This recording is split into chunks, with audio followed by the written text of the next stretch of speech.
आचार्य गुरुवर श्री विद्यासागर जी महामुनि राज की, अध्यात्म शिरोमणि आचार्य श्री समय सागर जी महामुनि राज की, निर्यापक शिरोमणि मुनि श्री समता सागर जी पवित्र सागर जी महाराज की, आरिका संघ की जय।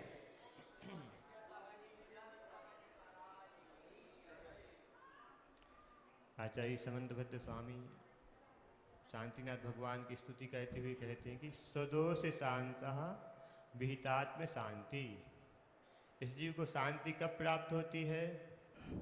तो स्वदोष शांत है, जब है जीव अपने दोषों को शांत कर देता है, दोषों से दूर हो जाता है, निर्दोष हो जाता है, तो उसके अंदर ही शांति प्राप्त हो जाती है। बाहर अपन शांति की प्राप्ति करना चाहें तो बाहर कहीं भी शांति प्राप्त, बाहर कहीं भी सुख प्राप्त करना चाहें तो बाहर कहीं भी सुख प्राप्त होने वाला, क्योंकि सुख तो अपने अंदर है, अपना सुख तो अपने में है, बाह्य वस्तु में व्यर्थ प्रयास, जग का सुख तो मृत तृष्णा है, झूठे हैं उसके पुरुषार्थ। जब इस जीव को सिद्धांत हो जाता है कि हमारा सुख हमारी शांति तो हमारे अंदर ही है, परंतु हमारे दोष ही हमको दुखी कर रहे हैं। दुखी कौन कर रहा है जीव को संसार में? हैं? हमारे दोष ही अपन को पेल रहे हैं, कोई दूसरा नहीं पेल रहा, कोई दूसरा अपन को दुखी करने वाला नहीं है। हमारे दोष ही हमको दुखी कहते हैं। सहजानंद भाई ने लिखा कि सुख दुख दाता कोई न आने, मोह राग रुस दुख की खान। सुख दुख दाता कोई ना आन, अपन को हमको सुखी करने वाला कोई दूसरा नहीं, हमको दुखी करने वाला भी कोई। दुखी करने वाले कौन है? सुख दुख दाता कोई ना आन, मोह राग रुस दुख की खान। हमारे अंदर जो मोह का परिणाम है, हमारे अंदर जो राग का परिणाम है, हमारे अंदर जो द्वेष के परिणाम है, वही हमको दुखी करने वाले हैं। जब इस जीव को ऐसा सिद्धांत हो जाता है कि हमारे दोष ही हमको दुखी कर रहे हैं, संसार में कोई हमको दुखी करने वाला नहीं है। इसी बात को समंतभद्र आचार्य ने रत्नकांत सावकाचार्य में लिखा है कि मोह तिमराप हरने दर्शन लाभा दवाप्त संज्ञाना, राग द्वेष निवृत्ति चरणम पिति पद्धति साधु। जब मोह तिमराप हरने, दर्शन मोह रूपी अंधकार का जब अभाव हो जाता है, यानी कि मिथ्यात्व का जब अभाव हो जाता है, तो सम्यक ज्ञान की प्राप्ति होती है। और सम्यक ज्ञान की प्राप्ति होने पर जीव क्या करता है? मोह तिमराप हरने दर्शन लाभात, यानी कि सम्यक ज्ञान, और सम्यक ज्ञान की प्राप्ति होने पर राग द्वेष निवृत्ति चरणम पिति पद्धति साधु। साधु का अर्थ यहाँ संत नहीं लेना, साधु का अर्थ सज्जन श्रावक।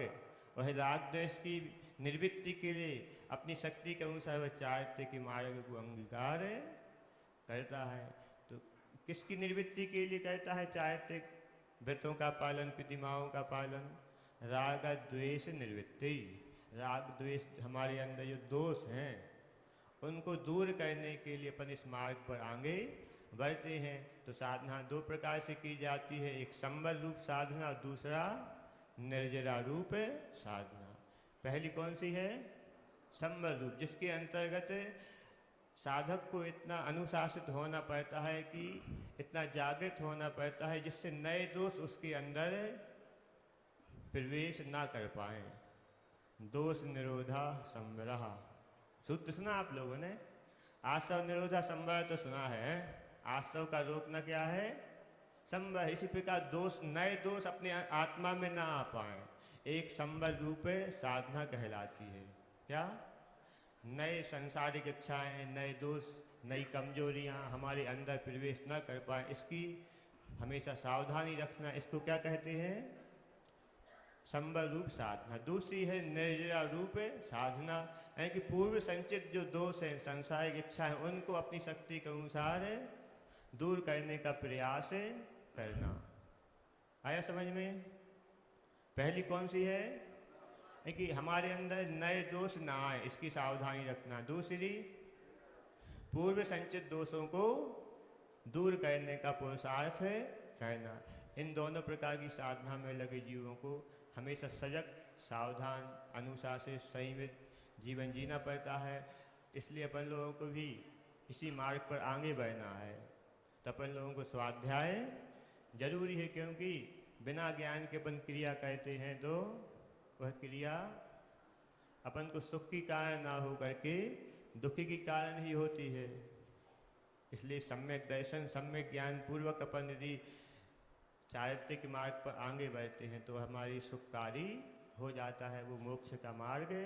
तीन लोक तिहु काल माही नहीं, दर्शन सो सुखकारी, सकल धर्म को मूल यही, इस बिन करनी दुखकारी।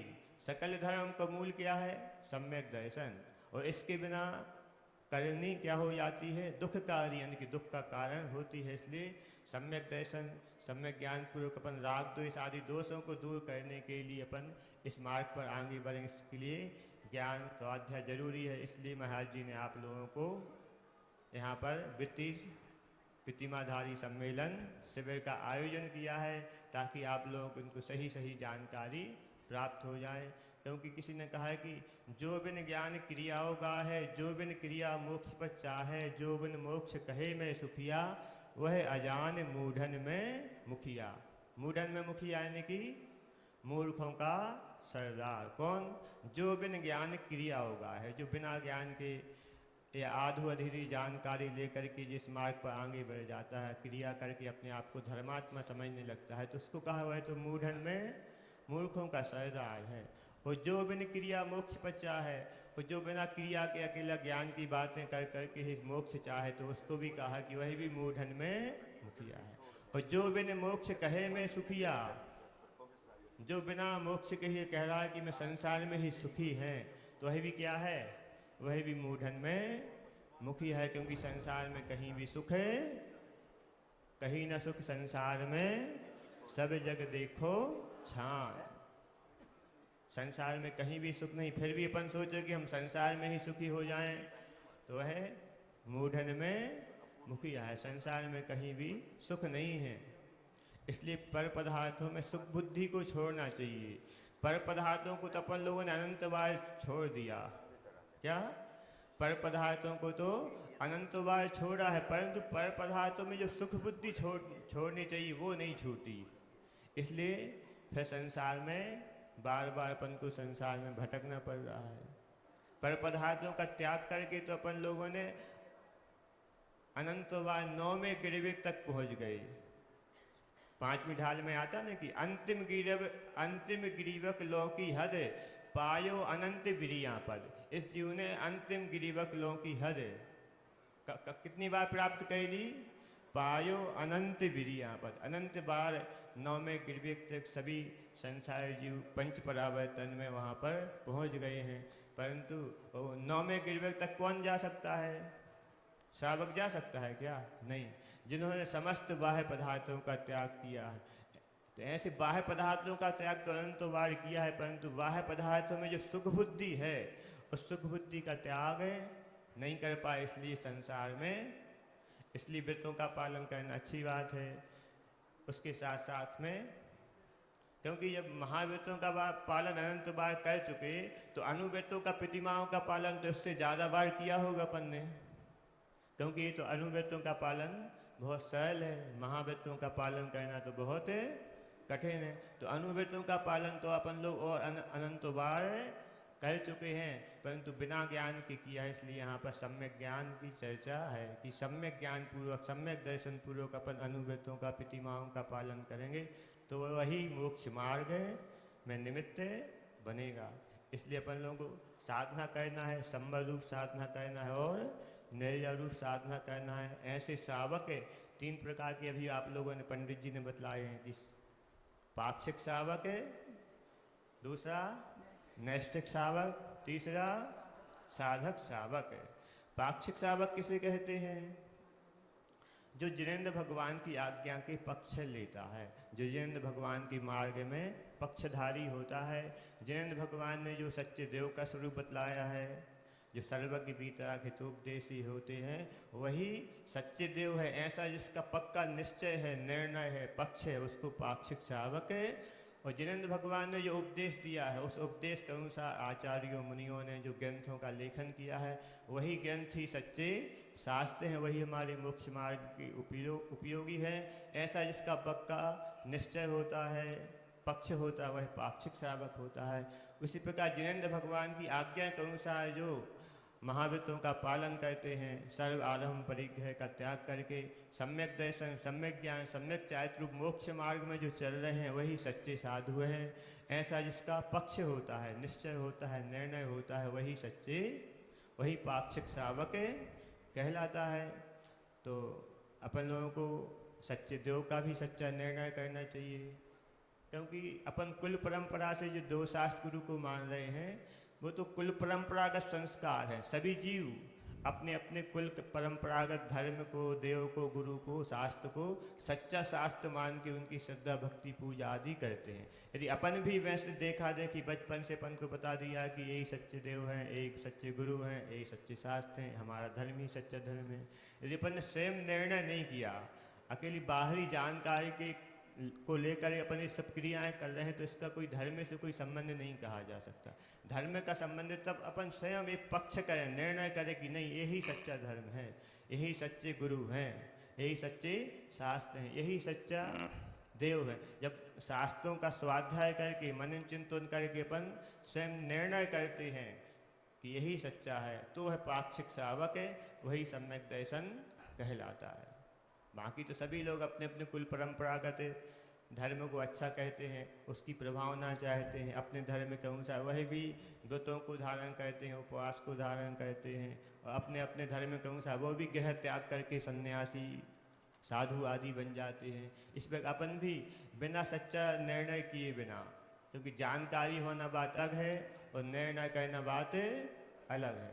अपन लोग जानकारी तो बहुत प्राप्त कर लेते हैं, परंतु निर्णय, डिसीजन लेना ये बहुत कम लोग कर पाते हैं। तो सच्चे देव का अच्छे से निर्णय करो शास्त्रों के आधार से कि सच्चे देव कौन है, उसमें उनके कितने मूल गुण होते हैं, शास्त्र की क्या विशेषताएं होती हैं। इसी प्रकार गुरु कौन होते हैं, जो पंचानाम पापानाम हिंसादीनाम मनोवचः काये कृत कायतानुमोदिस त्यागस्तु महावितम महताम, जो पांचों पापों का जो 9 कोटि से त्याग किया है, मनोवचः काये कृत कायतानुमोदिस, यानी कि आरंभ सारंभ का भी 9 कोटि से, मन से, वचन से, काय से, कृत कायत अनुमोदना से, इस प्रकार 9 कोटि से जो पांचों पापों का त्याग किया है, वो जो सम्यक दर्शन, सम्यक ज्ञान, सम्यक चारित्र का पालन कर रहे हैं, कहते हुए मोक्ष मार्ग में चल रहे हैं, वही सच्चे गुरु होते हैं, वही हमको मोक्ष मार्ग में, सुख के मार्ग में लगा सकते हैं। ऐसा जिसका पक्ष होता है वह पाक्षिक श्रावक होता है,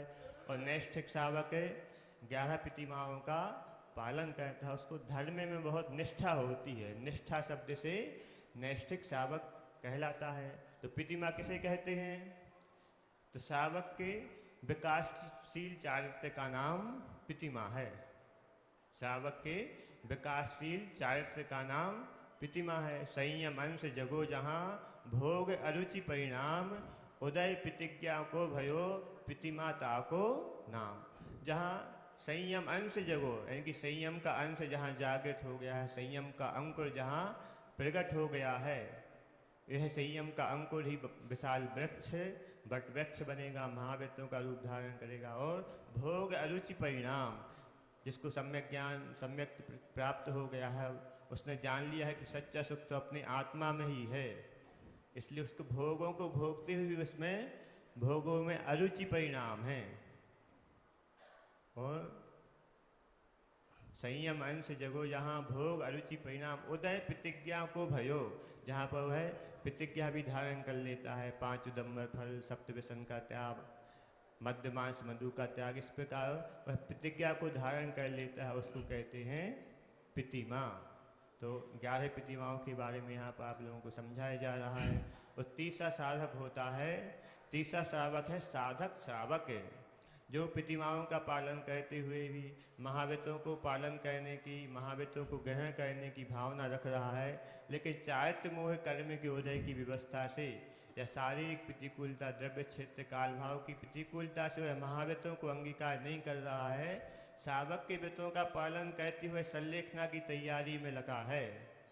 उसको साधक श्रावक कहते हैं।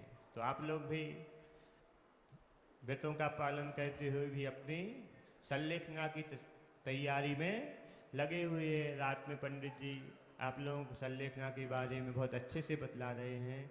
तो अपन लोगों को भी स्वयं की इच्छा पूर्वक उत्साह से उसकी तैयारी शुरू कर देना चाहिए, क्योंकि समय का कोई भरोसा, जीवन जी के कहाँ जाना इसका तो कुछ विचार करो, चलना है उस पार बटोही, चलने को हमेशा चलने को तैयार रहना चाहिए। ये नहीं सोचना चाहिए कि अभी तो हम स्वस्थ हैं, अभी तो हमारे 10-15 साल 20-25 साल तभी पूरे सुरक्षित हैं। ऐसा कुछ भी कोई भी गारंटी नहीं है। इसलिए अपन लोगों को जब अपन को समझ में आया कि हमको अच्छे से मरण करना है, तभी से अपन लोगों को उसकी तैयारी शुरू। और 50 वर्ष के हो जाओ तो 5 शून्य लगाना चाहिए। उस दिन क्या बतलाया था? 50 वर्ष के हो जाओ तो अपने जीवन में 5 शून्य को अंगीकार कर लो। सबसे पहला कौन सा है? अंगीकार शून्य, दूसरा अलंकार शून्य, तीसरा अंधकार शून्य, चौथा अधिकार शून्य और पांचवा अहंकार शून्य। तो इस 5 शून्यों को अपन लोग धारण करें। सबसे पहला कौन सा है? अंगीकार शून्य। 50 वर्ष के हो जाओ तो फिर अब अनावश्यक और चीज़ें अंगीकार नहीं करना, जो आवश्यक है उनका भी धीरे धीरे त्याग करना। जैसे उदाहरण दिया था आप लोगों को, जैसे रात होने के पहले ही दुकानदार क्या कहता है? अपनी दुकान को समेटना प्रारंभ कर लेता है। इस प्रकार जीवन की रात्रि होने के पहले, यानी कि जीवन की शाम होने के पहले अपन लोगों को जो अपन ने फैला रखा है जंजाल, उसको समेटने का पुरुषार्थ करना चाहिए, फैलाने की कोशिश है। अब लोग रिटायर्ड भी हो जाते हैं फिर भी नए काम शुरू कर देते हैं। तो रिटायर्ड हो गए यानी कि अब सरकार ने क्या कह दिया है? अब तुम काम के लायक नहीं हुए, अब तुम क्या करो? धर्म ध्यान करो, अपने आगे की तैयारी, दूसरे पर्याय की, दूसरे भव की तैयारी शुरू कर दो। तो जो ज्ञानी होता है वह, जिस प्रकार जो समझदार व्यक्ति होते हैं, वह रात होने के पहले ही अपने सोने की तैयारी शुरू कर लेते हैं। शास्त्रों में साधुओं को भी यही आज्ञा है कि सूर्य अस्त होने के पहले अपनी संस्था, चटाई आदि व्यवस्थित जमा लो, ताकि रात में अंधेरे में कोई आरंभ सारंभ ना करना पड़े। इस प्रकार जो ज्ञानी श्रावक होता है वह भी जीवन की रात होने के पहले ही अपने संलेखना की तैयारी प्रारंभ कर देता है। जिस पर आप लोग समझदार हो तो सोने के पहले अच्छी पलंग बिछा लोगे, गद्दा, चादर, मच्छर है तो मच्छरदानी लगा के सोने की तैयारी करते हो। परंतु जो बालक होता है वह तो खेलते खेलते, खाते पीते, मोबाइल देखते देखते कहीं भी सो जाता है, कहीं भी लुढ़क जाता है। इस प्रकार जो अज्ञानी मिथ्या दृष्टि होता है वह कोई तैयारी नहीं करता, और बिना तैयारी की ही बाल बाल मरण करके परलोक को, दुर्गति को चला जाता। परंतु जो सम्यक दृष्टि होता है, श्रावक होता है, वह मरण से पहले अपनी पूरी तैयारी, किस क्या द्रव्य, क्या क्षेत्र, कौन सा काल, क्या भाव, कौन से संघ में, कौन से आश्रम में, या घर में अनुकूलता है तो घर में भी अपनी वह संलेखना की तैयारी प्रारंभ कर देता है। तो अपन लोग कैसे हैं? तैयारी कर रहे हैं कि नहीं कर रहे? तो अपन सभी लोग बहुत अच्छे से तैयारी कर रहे हैं, बहुत अच्छे से यहाँ समझ रहे हैं, और अपन सभी का अच्छे से स्मरण हो। इसलिए अपन लोगों को बाह्य पदार्थों को जितना जोर रखा है उसको धीरे धीरे कम करने का प्रयास है, क्योंकि जीवन छोटा है और जंजाल लंबा है, बड़ा है। उसको जंजाल को कम करो और जीवन को धर्म ध्यान में बनाओ। दूसरा शून्य है अलंकार शून्य। जब 50 वर्ष के हो जाओ तो फिर ज़्यादा शरीर का अलंकार, मेकअप, काले बाल, सफ़ेद बाल हो गए तो काले करवाना, इन सब का त्याग करके अपने आत्मा का अलंकार करना, आत्मा को सजाना है। शरीर को तो बहुत सजाया, अब क्या करना है? आत्मा को रत्नत्रय के द्वारा, रत्न 3 रत्न है अपने आत्मा में, उन रत्नों के द्वारा अपनी आत्मा को सजाना है। तीसरा शून्य है अंधकार शून्य। सबसे बड़ा अंधकार कौन सा है? मोह रूपी अंधकार। वह मोह रूपी अंधकार कब हटेगा? इस प्रकार रात्रि का अंधकार कब हटता है? अभी अपन लोग जैन भूगोल पढ़ रहे हैं पंडित जी के द्वारा दोपहर में, उसमें कल सूर्य चंद्रमा की बात भी आई थी, परसों भी आई थी। तो एक चंद्रमा के परिवार में कितने तारे होते हैं? मतलब भाई 66,975 कोरा कोरी तारे होते हैं। इतने तारे मिलकर के रात्रि का अंधकार दूर करने के लिए तो सूर्य की उदय की जरूरत होती है। इस प्रकार अपन कितने भी शास्त्रों का ज्ञान प्राप्त कर लें, परंतु जब तक आत्मदीपक प्रज्वलित नहीं होता है, आत्मज्ञान जब तक अपन को प्राप्त नहीं होगा, तब तक मोह रूपी अंधकार दूर होने वाला नहीं है। तो अपन लोग शास्त्रों को तो बहुत पढ़ लेते हैं, बहुत जानकारी प्राप्त कर लेते हैं, परंतु जिसको जानना चाहिए, जिसको जानने से मोह रूपी अंधकार दूर होगा, उस आत्मा से अपन लोग अनजाने से रह जाते। आत्मा की बात सुनना भी पसंद नहीं करते हैं। कोई आत्मा की बात शुरू कर दे तो अपन लोग सोचते हैं कहाँ आत्मा फात्मा की बात शुरू कर दी है। जिस प्रकार किसी से लड़ाई झगड़ा होता है, दुश्मनी होती है, उसकी बात भी सुनना अपन पसंद नहीं करते हैं। कोई उसकी बात शुरू कर दे तो अपन लोग कहते हैं कोई दूसरी बात शुरू करो, किसकी बात शुरू कर दी है। इस प्रकार जब तक अनंतानुबंधी का उदय रहता है जीव को, तब तक उसको आत्मा परमात्मा की बातें भी अच्छी। पद्मनंदी पंचविंशतिका में आचार्य पद्मनंदी ग्रंथ ने लिखा है कि तत्प्रीति प्रीति चित्तेन एन वार्ता ही सुता निश्चितम सा भवेद भव्यो भावी निर्वाण भाजनम। तत्प्रीति प्रीति चित्तेन, जो आत्मा परमात्मा की बातों को बहुत प्रीति पूर्वक, श्रद्धा पूर्वक, बहुमान के साथ सुनता है। तत्प्रीति प्रीति चित्तेन एन वार्ता ही सुता निश्चितम सा भवेद भव्य, वह जीव नियम से भव्य है। और भावी निर्वाण भाजनम, वह जीव नियम से भविष्य में निर्वाण को, मोक्ष को प्राप्त। अपन को भी मोक्ष को प्राप्त करना है तो आत्मा परमात्मा की तत्व की बातों को बहुत रुचिपूर्वक, बहुमान के साथ, आदर की बात साथ में अपन को सुनना चाहिए, समझना चाहिए, उसका निर्णय करना चाहिए कि मैं कौन हूँ। क्या अपने आप को जानने का प्रयास करना चाहिए कि मैं हूँ कौन, कहाँ से आया, किस दर पर है जाना, इस दुनिया में क्या है मेरा साथ, किसे ले जाना, क्या खोया क्या पाया मैंने, क्या मुझको है पाना, और कैसा है मम रूप सलोना, कब से को है जाना। ये प्रश्न अपने आप से स्वयं करना चाहिए कि मैं कौन हूँ, कहाँ से आया हूँ, कहाँ जाना, क्या लेकर के आया, क्या पाया, क्या खोया। ये प्रश्न स्वयं से करोगे तो उत्तर कौन देगा इसका?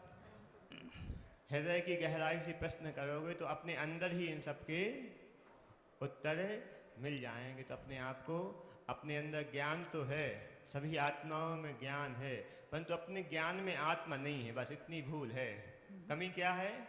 ऐसा कोई आत्मा नहीं है जिसमें ज्ञान ना हो। ज्ञान होना महत्वपूर्ण बात नहीं है, परंतु अपने ज्ञान में आत्मा होना महत्वपूर्ण बात है। पैनिज आत्म ज्ञान बिना सुख है। सभी कुछ किया अपन ने, बहुत शास्त्रों का ज्ञान प्राप्त किया, 9 अंग 11 पूर्व अनुव्रत तो महाव्रतों को भी धारण कर लिए, परंतु पैनिज आत्म ज्ञान बिना सुख लेस न पाए। सुख का थोड़ा अंश भी प्राप्त नहीं किया। अपन विमानवासी देव भी हो गए हैं। जो विमानवासी हु थाए सम्यक दर्शन बिने। तो उस आत्मा, जो सुख का खजाना है, जहाँ सुख भरा हुआ है, उस आत्मा को जानोगे, पहचानोगे, तभी अपन सुखी हो जाएंगे। उस आत्मा को जानने पर ही अपना मोह रूपी अंधकार दूर होता है। तो समय हो रहा है, तो बाकी अभी अधिकार शून्य और अहंकार शून्य। अपन ने भले ही अपन घर ना छोड़ पाओ, माल ना छोड़ पाओ, परंतु मालिकियत की भावना तो अपन को त्याग कर देना चाहिए। जब बच्चे संभालने वाले हो जाएं, बच्चे अपने पैरों पर खड़े हो जाएं, तो अपनी जो जिम्मेवारी है, जो अधिकार है, किसको सौंपना चाहिए? बच्चों को, बहुओं को सौंप देना चाहिए। परंतु देखा क्या जाता है कि बीमार हो गए, खाट पे पड़े हैं, अस्पताल में पड़े, जाने की तैयारी, फिर भी चाबी कहाँ पर लगी है? चाबी तो अपने जेब में ही है। तो अपन अंत समय में इनका त्याग नहीं करेंगे तो फिर इनकी मोह में जाएंगे, तो फिर मर के पार्श्वनाथ भगवान के चिन्ह हो जाते हैं। बहुत से लोग जो परिग्रह में आसक्ति रखते हैं, अपना परिग्रह का त्याग नहीं करते, अब अपना अधिकार का त्याग नहीं करते हैं, और उसमें मोह करते करते यदि मर जाते हैं तो पार्श्वनाथ भगवान का चिन्ह भी बन जाते हैं। इसलिए अपन लोगों को जो अधिकार है, उस अधिकार का त्याग करके निर्विकल्प समाधि। और 5वां शून्य है अहंकार शून्य। सभी लोगों को पता है कि अहंकार पतन का कारण है। मान महाविषय रूप करहीं कौन सी गति में ले जाता है मान कसाय। इसलिए अपन लोक व्यवहार में मान कसाय ना छोड़ पाएँ तो कोई बात नहीं, परंतु धर्म क्षेत्र में आकर के अपन लोगों को मान कसाय को कहाँ छोड़ना चाहिए। जैसे अपन लोग मंदिर के बाहर क्या छोड़ देते हैं, जूते चप्पल मंदिर के बाहर छोड़ देते। इसी प्रकार जब मंदिर में प्रवेश करो, धर्म स्थान में प्रवेश करो, तो अपना मान सम्मान की भावना बाहर ही छोड़ देना चाहिए। उस यदि अपन लोगों को सुखी होना है तो इस 5 प्रकार के शून्यों को अपने जीवन में लगा करके अपन संलेखना की तैयारी करें। इसी भावना के साथ बोलो महावीर स्वामी भगवान की जय।